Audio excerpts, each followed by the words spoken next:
আসসালামু আলাইকুম, কি অবস্থা সবার? আশা করি অনেক ভালো। তো একটা জিনিস দেখাই যে দুবাই যখন বালুর ঝড় হয় তখন কি একটা ভয়ানক অবস্থা হয়ে যায়। তো দেখুন, এখন একটু জোরে বাতাস আসছে তো কি বালুর ঝড়, সামনের কিচ্ছু একবারে দেখা যাইতেছে না, এত পরিমাণ বালু।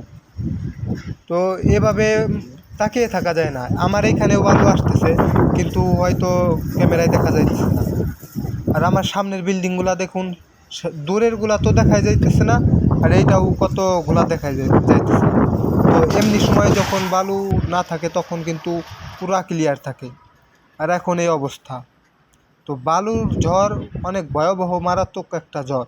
এই বালুর ঝড় যখন শুরু হয় তখন আপনার দুবাইয়ের যে রাস্তাঘাট বা সৌদি আরবের যে মরুভূমির এলাকা রয়েছে, বালুর ঝড়ে পুরা রাস্তাঘাট ব্লক হয়ে যায়, রাস্তা দেখা যায় না, অর্ধেক অর্ধেক বাইরে থাকে, অর্ধেক বালুর নিচে থাকে রাস্তা।